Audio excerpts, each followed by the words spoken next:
So অ্যান্টিন tart এটাও আমরা ওইভাবেই শিখবো যেভাবে আগেরটা দেখছি। পয়েন্টার, পয়েন্টার কি কি?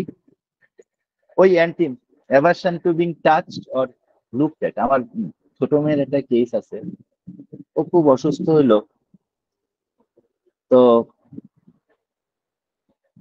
আমি কোনো ওষুধেই আসলে কিছু করতে পারতেছি না, আমার মাথাই খেলে না যে কি ওষুধ দিবে। তা আমি দুইটা রুব্রিক এক জায়গায় করলাম। একটা হচ্ছে এই অ্যাভারশন টু বিং টাচড, আর হচ্ছে mind cleansing, mind desire cleansing only with mother. এই দুইটা রুব্রিক একসাথে করাতে একটা মেডিসিন আসলো অ্যান্টিনটার। বিলিভ মি, আমি দেওয়ার পরে 5-7 মিনিট ওই বাচ্চা কিন্তু ঠিক হয়ে গেল। So aversion to being touched and looked at, এটা খুবই ইম্পর্টেন্ট জিনিস। লুকড এটটা বেশি ইম্পর্টেন্ট, টাচের থেকে বেশি। মানে যে আপনি আপনি যার দিকে তাকাইলেই তার বিরক্ত লাগে, আপনি তাদের টাচ করবেন কেমনে?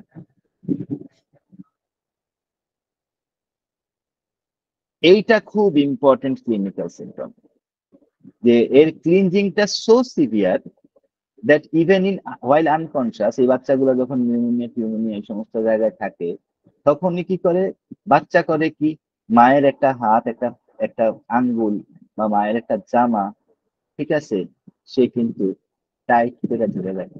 স্পেশালি মায়ের, ডাক্তাররা ধরতে পারে, অ্যাটেন্ডেন্টেরও ধরতে পারে, নার্সেরও ধরতে পারে, কিন্তু মায়ের ক্লিনজিংটা এই বাচ্চার মধ্যে খুব ইম্পর্টেন্ট।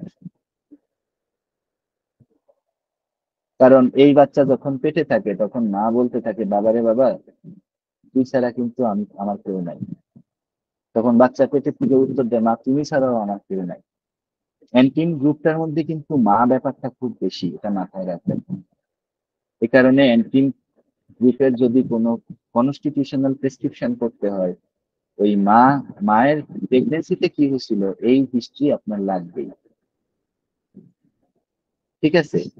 এই বাচ্চা যখন কোনো কিছু করতে চায় তখন তাকে ডিস্টার্ব করা যায় না।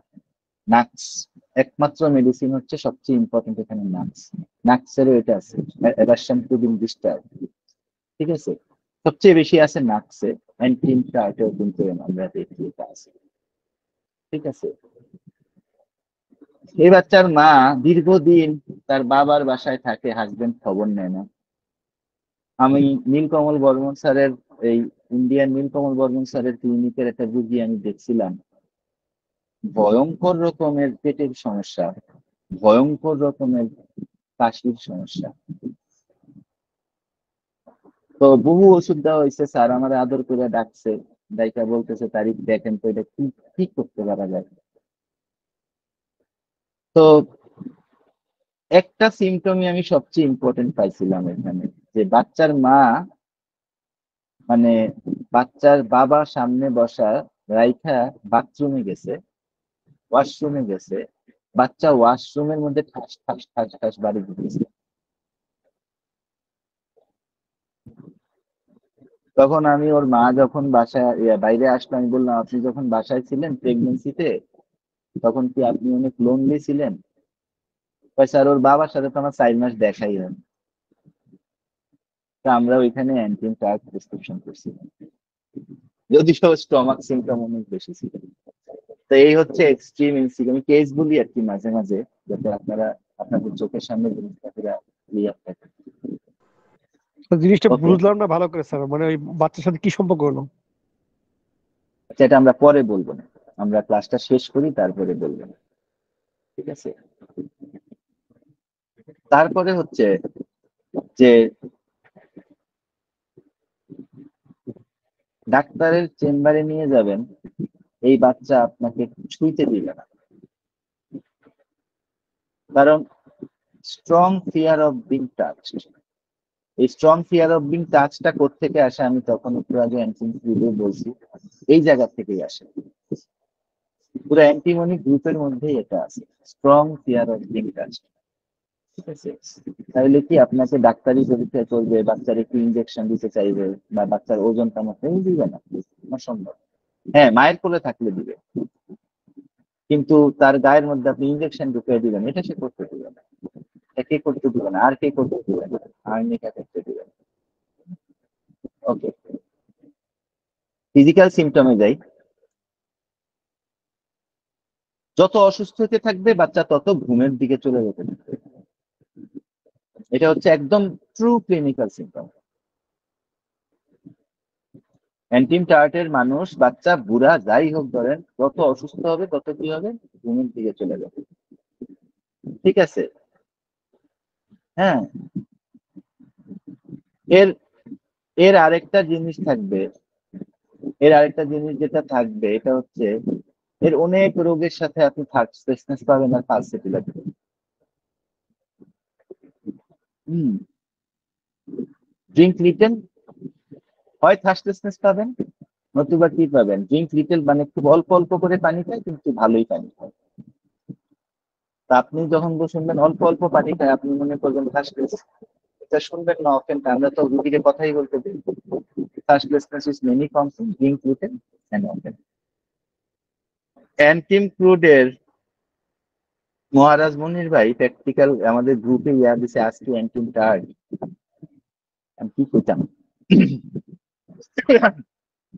এর তিনটা দিক যদি আমরা দেখি, তিনটা দিকের মধ্যে একটা আছে হচ্ছে উইকনেস, প্রচন্ড উইক, প্রচুর পরিমাণ ঘাম হয়, এবং যত অসুস্থ হয় তত কি হয়? ঘুমটা পুরো হয়ে যায় বা কোমার দিকে বা শকের দিকে চলে যায়।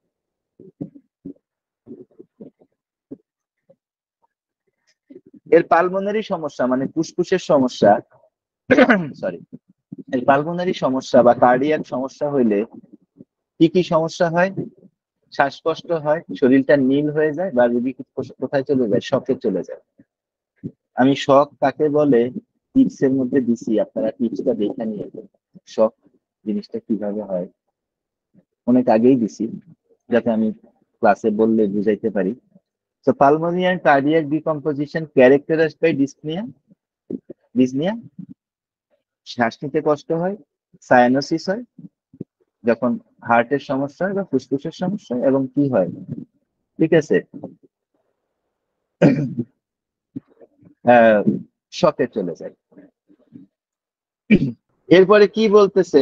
হেভিনেস অফ দ্য হেড, মাথা কি হবে? ভার ভার লাগবে। এটা এটা থাকে, এটাও কিন্তু খুব খুব বাজে অবস্থা। স্পেশালি স্পেশালি মেনিনজাইটিসের রোগী, মেনিনজাইটিসের রোগী তো বাঁচানো যায় না, কিছু করে লাভ নাই। কিন্তু মেনিনজাইটিস, তারপরে হচ্ছে এই যে পালমোনারি এফেকশন মানে ফুসফুসের সমস্যা হলে এটা হয়, মাথা খুব ভারী লাগে। ঠিক আছে, এবং মাথা পিছন দিকে দিয়ে দেয়। এবং বাচ্চা ওই যে বলছি যে যত বেশি কি হয় অসুস্থ হয় তত বেশি ঘুমের দিকে চলে যায়, সুতরাং তত বেশি কি হয়? তার চোখটা বন্ধ হয়ে যায়। কেমন? আচ্ছা সরি, ওই যে এর আগে স্লাইডে চাইল্ড ইজ ইনক্লিনেট অর্থ কি বললেন? স্যার, আপনার কাছে তো পিডিএফটা যাবে। আপনার আমার মনে হয় যে মানে আপনি যদি একটু কাইন্ডলি দেখে নিতে পারতেন আর কি। আমার পক্ষে তো প্রত্যেকটা শব্দ ভাঙ্গা ভাঙ্গা বলা সম্ভব না। না আমার না, তো আসলে মানে আমি তো ইংলিশ বুঝছেন তো বুঝি না স্যার। ঘটনাটা। না, বুঝছেন তো ঘটনাটা, আমার পক্ষে তো প্রত্যেকটা শব্দ ভাঙ্গা ভাঙ্গা বলা সম্ভব না।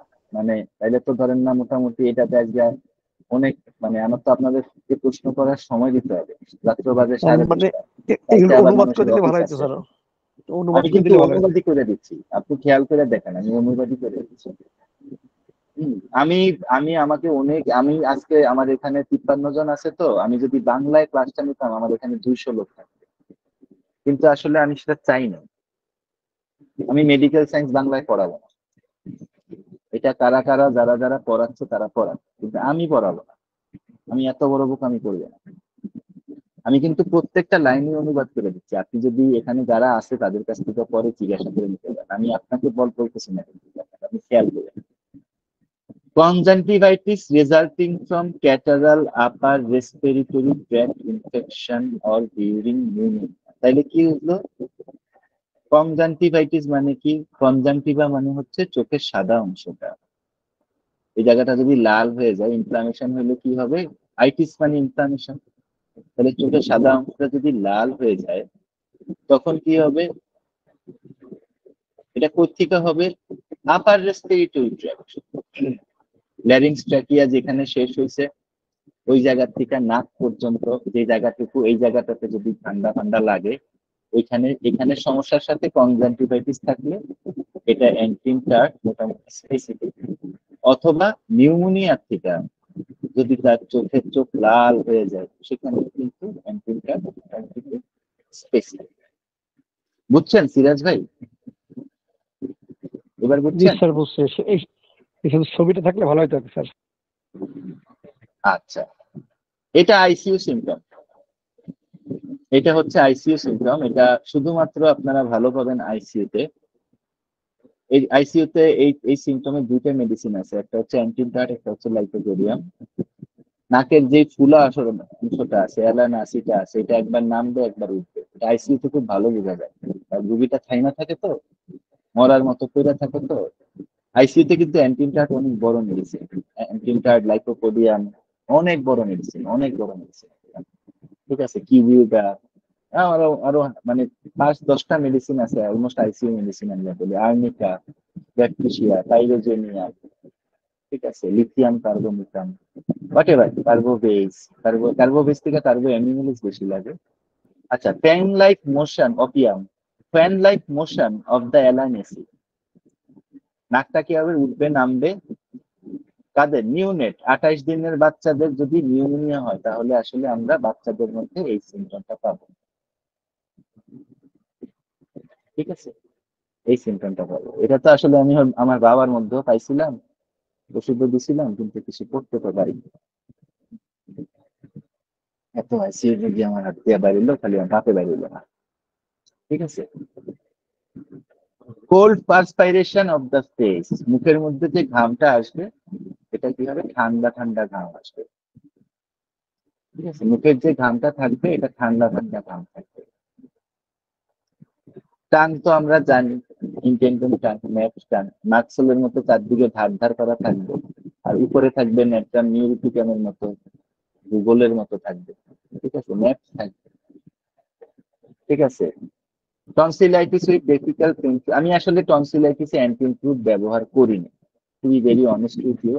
আমি মানে এই গ্ল্যান্ডুলার ইনফ্লামেশনে মানে অ্যান্টিসোডিক অ্যান্টিসাইকোটিক মেডিসিন আমি ইউজ করি না। আমি যদি জানি যে এটা আসলে এই মায়াজন থেকে আসছে, আমি সাথে সাথে মায়াজনেটিক ওষুধে চলে যাই। আমি না জানতে পারি, অনেক কিছুই জানি না, 1%-এর বেশি তো জানিও না, 1%-ও তো জানি না।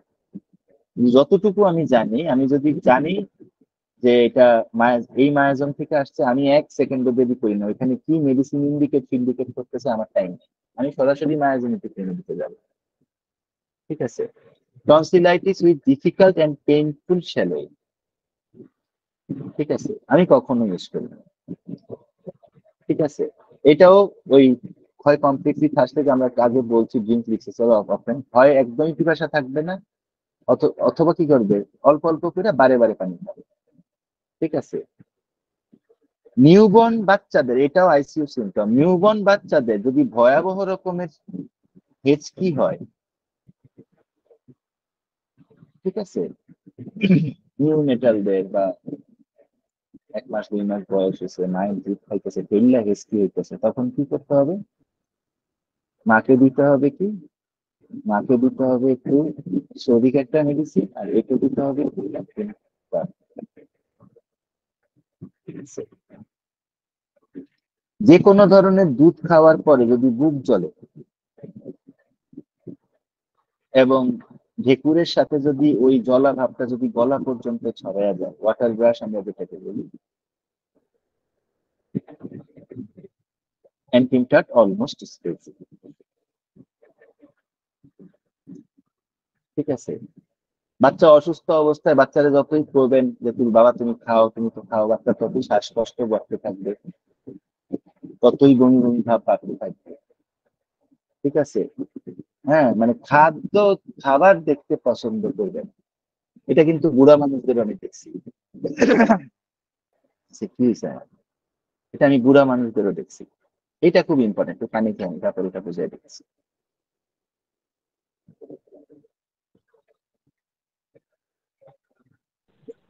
এত ছোট লেখা বোঝা মুশকিল স্যার। ওকে, সো যে কোনো কিছু কি হয়, যাই পেটে পড়ে, vomit anything put into the stomach, যাই পেটে পড়ে সেটাই কিন্তু কি করে, বমি করে দেয়। এর সাথে অ্যাসোসিয়েটেড সাম সিমটম কি থাকে, কাঁপাকাঁপি থাকে। বমিটা করার পরে বাচ্চাটা জেলসিনিয়ামের মতো ঝিমিয়ে যাবে, ঘুমিয়ে যেতে চাইবে, এবং এইভাবে বমি করতে করতে ভাইটাল ফ্লুইড গুলা হারাইতে হারাইতে বাচ্চাটা শকে চলে যাবে। শকে চলে যাওয়ার পরে তার কাহিনীটা কি হবে, হাত পা গুলা ঠান্ডা হয়ে যাবে। এর মধ্যেও যদি বাচ্চাটা বমি করে, তার শক আরো প্রমিনেন্ট হবে। বমিটা কি হবে, ফেনা ফেনা হবে, অথবা ক্যালিবাইক্রোনিকামের মতো কাইন্না বাইট করতে হবে, বা দড়ির মতো পড়বে।